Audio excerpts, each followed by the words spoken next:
한국에서는 목사 안수만 받았지 목회를 안 했는데 갑자기 목회를 하게 됐는데 교인들의 헌금으로 먹고 살잖아요.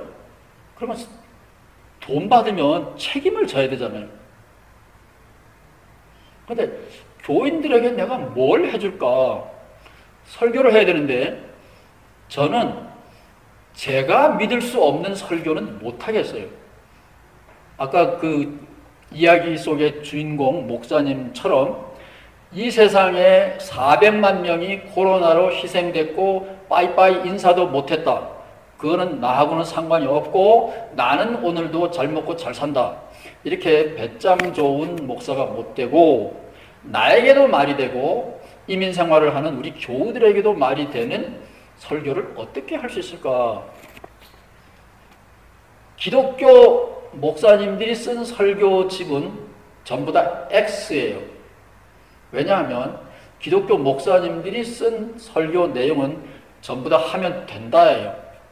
모세가 지팡이를 들었더니 홍해가 갈라졌다예요. 얼마나 멋있는 경험이에요. 저도 그런 경험 속에 살고 싶죠. 그런데 그런 설교를 할 수 없어서 바스 앤 노블스 서점에 가서 유대인 책을 보기 시작했어요. 유대인들은 달라요.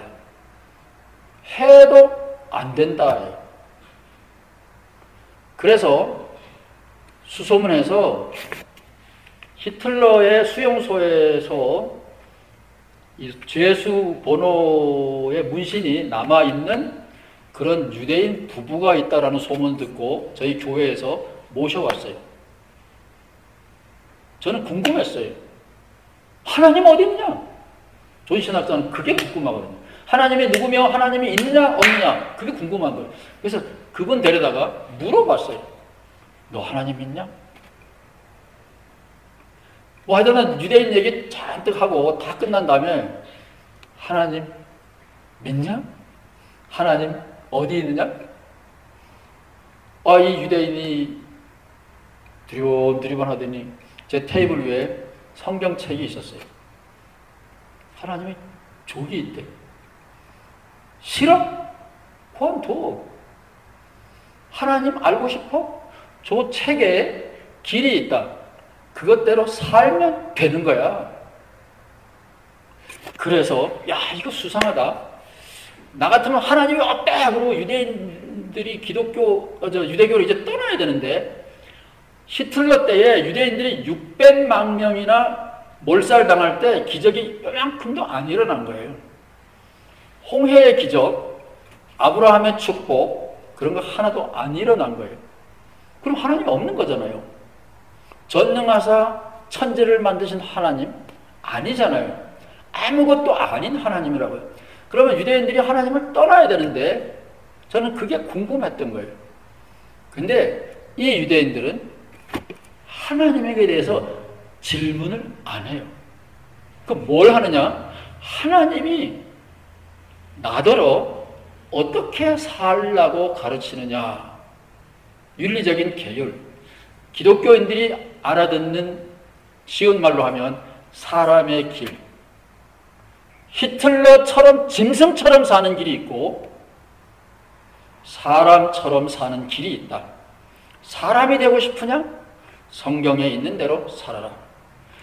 그런 거고, 그래서 유대인들 책을 계속 보게 되니까 유대인들이 뭘 발견했냐 그러면 고린도전서에 나와 있는 하나님의 연약함, 예수님이 연약했기 때문에 십자가에서 돌아가셨다라는 거예요. 그게 바울의 고백입니다. 고린도전서 1장 25절, 고린도전서 13장 4절. 어떤 성경에는 하나님이 전능하셔서 우리를 구원하기 위하여 당신의 아들을 보냈다. 굉장히 잔인한 거죠. 많은 성경 기절이 그렇게 되는데 철저한 유대인이었던 바울은 굉장히 정직합니다. 하나님의 힘이 없었다는 거예요. 예수님도 힘이 없었다는 거예요.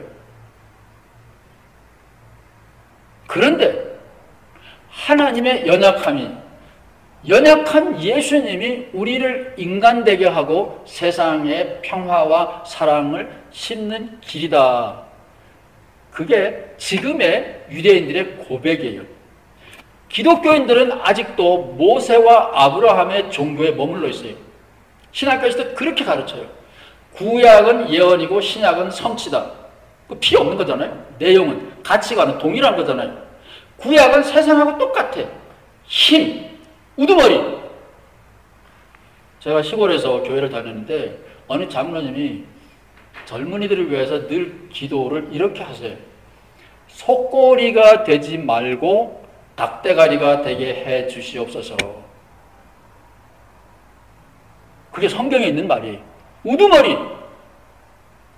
근데 예수님은 섬기는 자의 즐거움. 예수님은 다른 길을 가르치는 거죠. 그래서 유대인들은 히틀러 덕분에 강자, 독점하는 것, 지배하는 것, 그런 옛 종교에서 떠나서 예수님의 길, 섬기는 자의 즐거움. 엄마가 애를 또 낳고 또 키우잖아요. 말썽 꾸러기인데 계속 돌보잖아요. 누구를 위해서? 지가 좋으니까 하는 거지. 야속하긴 하지만, 나를, 은혜를 모르는 내 새끼가 야속하긴 하지만 엄마는 그 기쁨을 아는 거예요. 얼마 전에 인터넷을 봤는데 시골에 어떤 할머니가 강아지를 등에 업고 밭일을 하는 거예요. 나중에 보니까 그 강아지는 눈이 멀었기 때문에 이 할머니가 돌보지 않으면 생존이 불가능해요. 그 할머니가 강아지 때문에 그렇게 하는 줄 아세요? 당신 자신을 위해서 그렇게 하는 거예요.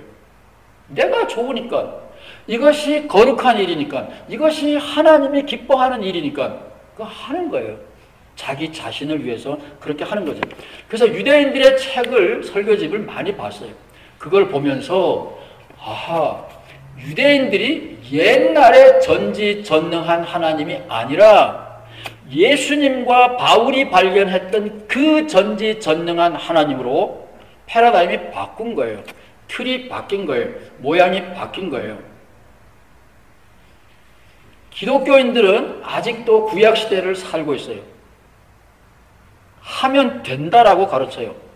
유대인들은 히틀러를 경험했기 때문에 하면 되기는 뭐가 돼요? 아무것도 안 돼요. 정의가 이긴다고요? 교회 안에서는 최소한 정의가 이기나요? 제가 감옥에서 쫓겨난 거는 그 무식한 친구들, 열등감에 사로잡혀 있는 그 무식한 친구들 때문에 쫓겨난 건데 앞에서 정정당당하게 싸우는 게 아니에요. 뒤에서 빗으로 찌르는 거예요. 그거를 원망하면 안 되죠. 세상은 본래 그래요. 예수님이 이 세상에 오신 것은 그게 세상 살아가는 이치의 전부가 아니야. 다른 길이 있다. 구약의 아브라함, 야곱 보세요. 이스라엘이라는 이름이 거기서 나왔잖아요. 하나님까지 속여서 이기는 야곱, 이스라엘. 근데 예수님의 길은 그런 건 아니죠. 섬기는 자의 기쁨, 죄인의 기쁨, 요즘 말로 하면 매국노와 함께 잔치하는 그 기쁨과 보람을 예수님은 아셨어요. 질적으로 다른 거예요.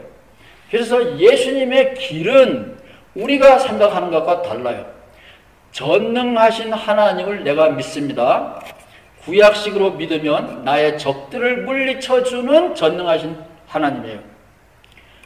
바울의 패러다임, 유대인들이 히틀러 때문에 발견한 하나님, 코로나 때 아무런 기적도 일어나지 않는 포스트 코로나 이후의 기독교인들이 고백할 전능한 하나님, 이 두 개의 하나님은 달라요. 자연적인 기적은 저는 안 믿어요. 기적은 사랑의 기적, 인간적인 기적, 그런 게 있는데 자연적인 기적은 자연 질서를 정지시키는 거예요. 태양이 굴러가다가 멈추는 거예요. 그 다음에 기적 2번은 하나님의 차별성이에요. 고상한 말로는 인격신이라 그래요. 그게 아브라함의 하나님이죠. 똑같이 제사를 드리는데 농산물로 제사를 지내면 하나님이 안 받으시고 가축으로 짐승을 잡아서 제사를 드리면 받는다. 이게 가인과 아벨의 이야기예요. 두 형제가 각자 자기의 정성껏 산업의 결실로 하나님께 예배를 드렸는데 한 사람 거는 받았고 한 사람은 안 받았다. 이게 문화의 잔재거든요. 한 사람은 농사를 짓고 한 사람은 목축을 하고 직업의 차이밖에 없는데 거기에는 아무런 단서가 없어요. 그런데 하나는 받았고 하나는 안 받았다. 그거를 어려운 말로 인격신이라 그래요. 기도하는 사람은 도둑놈이라도 계속 축복해주고 의로운 사람은 교회 안 다니면 축복을 안 해주고 이게 코로나 시대는 무너진 거잖아요. 교회에서 하나님의 은혜가 와 이리 좋노라고 큰 소리 치면 코로나가 안 걸리고 하나님을 욕하고 교회 문에 망치짓을 하는 사람들은 코로나가 걸려 죽고 이렇게 차별하는 것을 어려운 말로 인격신이라 그래요. 정성이 어느 한도에 도달하면 하늘이 감up한다. 이렇게 되면 인격신의 개념이 아니에요. 인간의 정성의 문제라고요. 그러나 신앙이 있는 사람은 하나님이 차별 대우한다. 이거를 어려운 말로 인격신이라 그래. 내 맘이죠. 제가 집에 마당이 있을 때 참새들에게 물을 줬어요. 참새가 목말라 해서 물을 줬는데 머리 좋은 까마귀들이 날라오면 참새가 먹을 맑은 물이 흙탕물이 되고 아주 참새들이 못 먹을 만큼 지저분해져요. 그래서 제가 그물을 쳤어요. 참새는 들락날락거리고 까마귀나 비둘기는 못 오도록 그물을 쳐놨어요. 그러고 요게 인격신 개념이야. 차별대우. 내가 이뻐하는 사람은 물을 먹고 내가 미워하는 동물은 물이 눈에 보여도 못 먹게 만드는 이거를 차별성, 이거를 인격신이라고 그래요. 신이 문제가 아니라 인격신의 개념이 문제라고요. 그래서 기적이 없다는 것도 아니에요. 기적은 있는데 여러분들이 생각하는 기적, 그것은 코로나 시대는 다 무너졌어요. 며칠 전에 유튜브를 봤는데 말레이시아는 이슬람 국가입니다. 동남아시아에 있는 적도 지방에 있는 동남아시아라는 작은 나라가 있는데 거기는 아직도 왕이 다스려요. 코로나가 길어지면서 먹을 것이 없어서 백기를 든 사람들이 생겨났어요. 코로나인데 항복하는 거예요. 먹을 것이 없다. 그래서 바깥에다가 백기를 걸었어요. 우리 굶어 죽게 생겼어. 굶어도 할 수 없지 뭐 이제는. 그런데 기적이 일어났어요. 먹을 것을 비축해 놓은 부지런하는 사람들이 백기를 내건 집에다가 먹을 것을 갖다 주는 기적이 일어났어요. 저는 이런 기적은 지금도 살아있다고 믿어요. 그래서 저는 기적을 안 믿는 게 아니에요. 교회에 나오는 사람은 코로나 안 걸리고 교회를 박해하는 사람은 코로나 걸려서 죽는다. 이런 차별적인 일, 이런 거를 안 믿을 뿐이에요.